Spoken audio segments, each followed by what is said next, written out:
So how can you build a sense of safety and manage fear? First of all, recognize that fear is a physiological response. It's a body reaction, which means that you are in control of it even when it feels like it's in control of you. So I want to take you through some of the steps of exposure therapy. I once had a woman in my office who had a paralyzing fear of heights, and my office was on the second floor, and it was not a window office.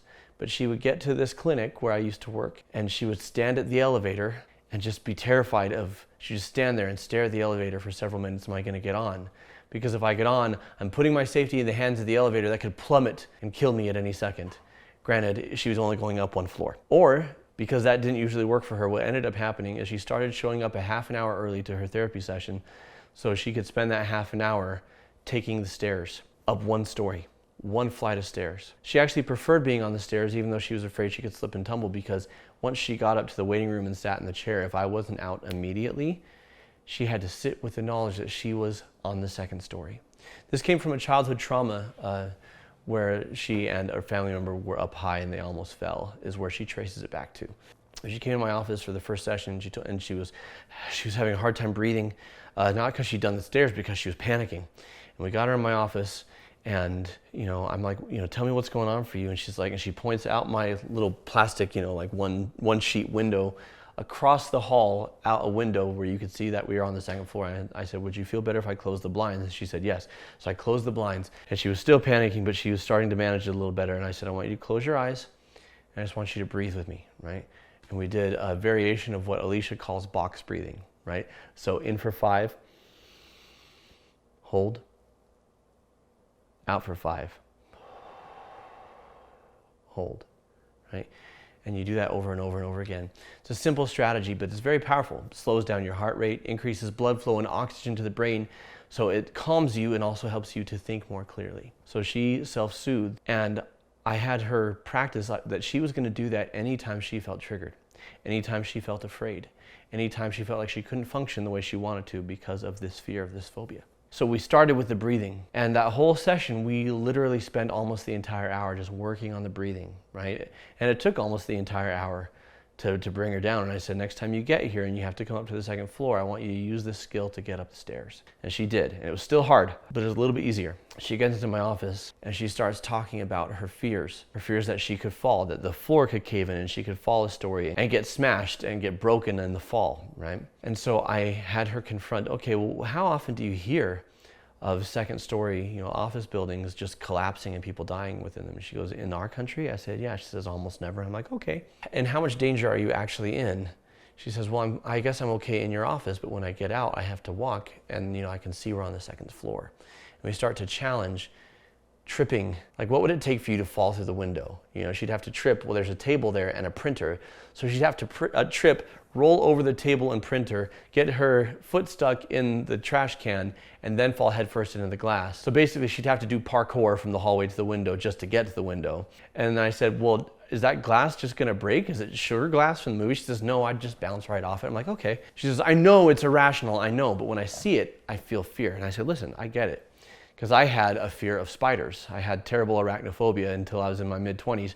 Even though I knew spiders weren't going to kill me and spiders weren't going to attack me, I had this irrational fear. And so I said, let's talk about putting these two things together.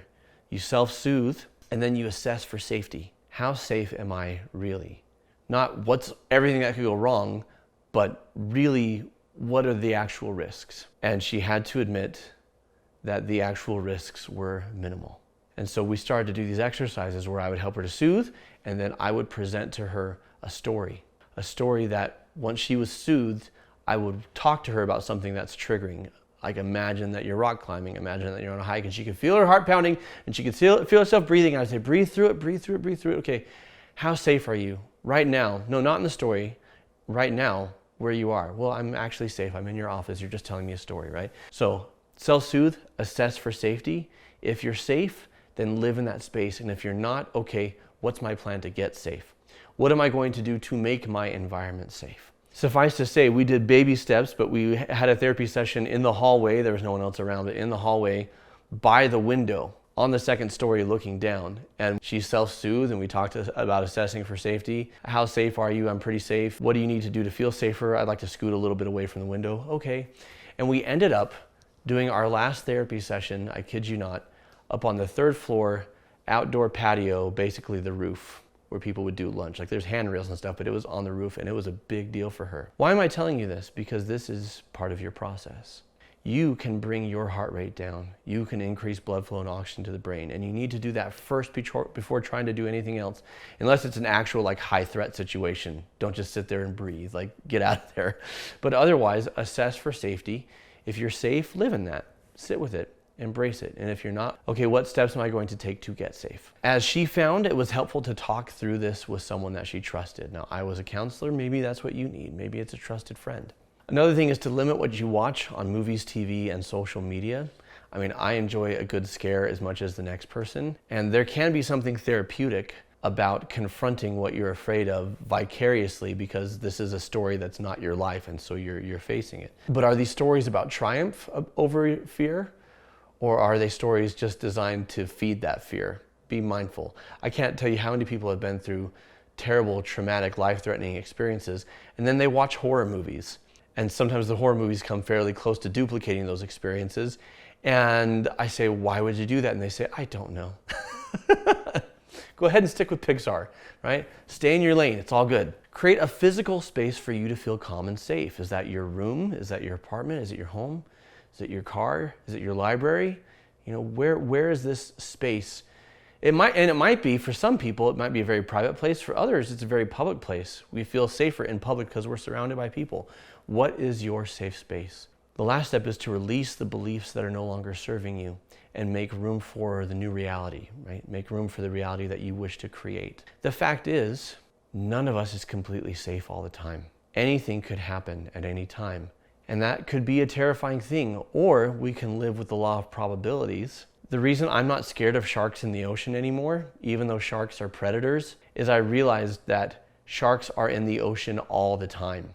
And anytime I'm at the beach, there are sharks somewhere close by, and they don't attack people, or they rarely do, because they're not interested in us. We're not their food, right? And if we knew just how often we were in the ocean with sharks, instead of being terrified, it should soothe us, because the odds of getting struck by lightning twice are higher than the odds that you die in a shark attack. So there's the first thing. So release these beliefs. I used to be terrified to go into the ocean. Why? Because I watched Jaws, and Jaws messed me up, right? Now I enjoy Jaws as a work of fiction. It's a fantastic film, but there's no such thing as serial killer sharks. They don't exist. Assess how safe things are. Be mindful of what you're taking into your mind. Talk to a trusted friend. Create a safe space for yourself. Breathe, relax, self-soothe, assess for safety. If you're safe, live in that space. If you're not, make plans, like make changes so that you are safe. And then recognize that, okay, yes, bad things could happen to me mentally, emotionally, physically. But if I don't live, then I'm sure that they will. Like my friend that I talked about in the last video, so afraid to live that he wasn't living. So afraid of being rejected that he assured that he would be alone. Don't let fear push you around. Thank you for joining me as we learn about these complicated emotions that we feel, how to move through them towards a place of wholeness and safety and confidence. And we'll see you next time.